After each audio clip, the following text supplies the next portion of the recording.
Hey everybody, Steve here. Let's look at what Carlos and DigCom Designs is getting ready to release here. Now first of all, if you're not familiar with DigCom Designs, you can go on DigCom Designs Facebook and see everything that he produces in this line of paper, cardstock, photo paper line. If you see something you like, hit the like button. If you have an order, or if you just want to leave a comment or questions or a request of something you'd like to see done, possibly, give him a shout at digcomdesigns@hotmail.com. Leave him an email there. And at the same time,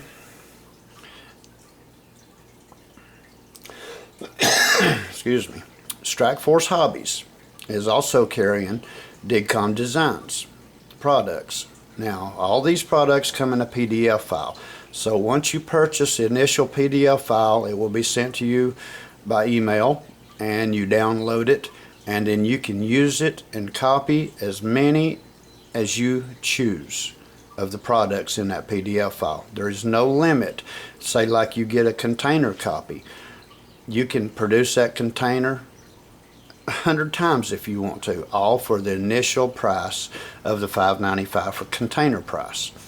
Now, what the intermodal yard is going to consist of, I'm not sure at this time, the price wise. Okay, but now let's just go ahead and show you something here. If you order a PDF file, it will come like this. Okay, this is the N scale ITS 51, and it's the intermodal yard. It's track and crossing. That's the way I labeled it. It will actually be labeled intermodal tracks. But now let me show you what you get with this file. You download it, open it up.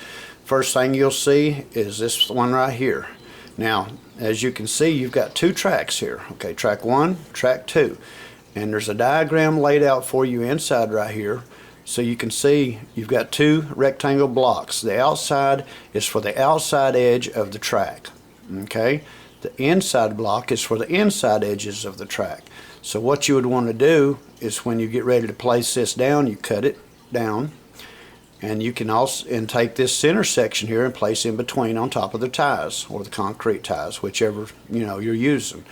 Now I'm using Pico, which is concrete ties, and in turn I am cutting out here and cutting out here, which gives me the exact dimensions to place down into the track at a concave angle, which basically would look like it would have a dip in it for like a runoff for grading and stuff, water runoff, what do you call them things? Anyway, and it looks really good that way. And then you can take and you can draw or decal some pieces like a grading for the water to run down into, stuff like that.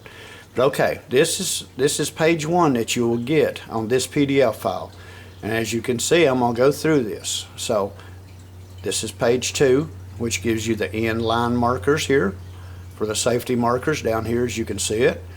And then you've got a center section, another center section. Now let's look at these two center sections. This section right here is 48 inches long and 3/4.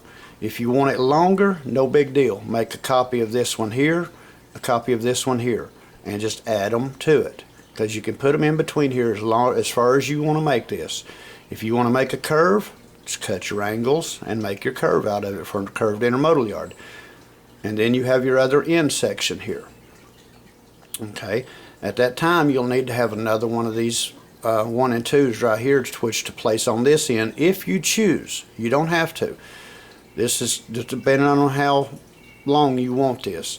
If you want to do a crossover in the middle of this thing, add a crossover to it. Whatever you want to do, you can do with this. Okay, that's my point. Now at the same time with this file, you're going to get a track 3 and a track 4, and also a track 5 and a track 6. Okay, so it's really unique how this setup works. But now, if you run copies of this off and say like you get an extra copy of this, no biggie. You can cut that right there, and you can cut that right there, and you've got a road crossing for somewhere. just anything you want to do. If you just want to do a single line, you can cut right down the middle here and you can have a single line by itself. So I mean, that just whatever your mind will let you do is what you can do with this. Now, I have made copies of this on photo paper, matte finish photo paper, and I've made it on standard just copying paper. Now, it depends on the surface and it depends on the glue that you use as to the product, the definition you'll get out of this product.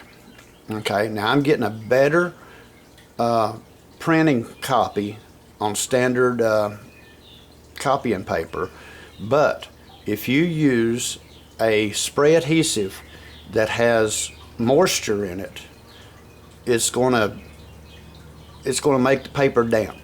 And then you'll definitely have to make sure that it's perfectly where you want it the first time, and you'll have to make sure that you don't want to pull it up because it will tear that paper. Photo paper is a little more durable. You can work with it, and if you put it down and it's crooked, you can jerk it right back up and place it back down. But now I have found that the spray adhesive that I'm using now is the Elmer's glue spray adhesive. And you can get that at just about Ace Hardware, Hobby Lobby, I'm sure Lowe's, Home Depot, and them places have probably got it also. But that's what I'm using to put this down with. Now, I want to go ahead and show you a picture here and give you an example of what you can do with this. Okay, where's it at? There it is.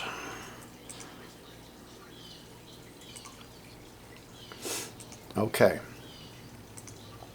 We're talking from here up to this section here. Now, this has got a lot of add-ins into it, okay? So, normally on a PDF file, you're going to get 1, 2, 3, 4, and then another crossover if you choose to put it in there. But now I've made extra sections. This, from this point right here to the end of this board is 16 feet long, 4 feet wide by 16 feet, 2 pieces of plywood. Okay, so what I did is my double down the center and then a single on the outside. But now I'm telling you, since Carlos has come out with this track 4 or track 3 and 4 and track 5 and 6, this just changed everything. It's still going to be the same width and length, but it's going to be a different track setup because I've got bigger gantry cranes that I'm using that I'm making, and they will span 4 tracks. So we'll have to see where this comes out at now. But as you can see, the way this lays down, this is done with photo paper on a rough textured plywood. Take that sander and smooth that piece of plywood out a little bit.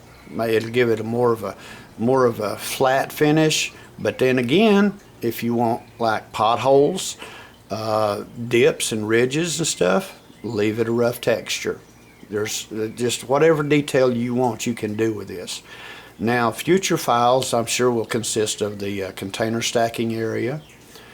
Over here, trailer parking area. And then at the same time, he'll probably have just plain pieces of concrete sections, which you can place anywhere. Now, not all of these are the same color. You're going to have different textures. And the reason for that is it gives you more detail. So like this section right here. See, this is probably a new section that they just added on to the intermodal yard, which I think makes it look pop. It makes it pop. It's more detail. But yeah, give Carlos and DigCom Designs. Look them up on Strikeforce Hobbies. See what you can do. Now this picture here, this is every bit of it except for the tractors and the MyJack and the container frames. This is all DigCom Designs products. All these containers are DigCom Designs. The intermodal yard. So you can see you can do a lot with this. Give them a look-see. It's well worth your time and expense. Easy to work with. Just experiment with the products before you go laying it down permanent. And I think you'll have a finished product that you'll totally be proud of. All right. Y'all have a good one.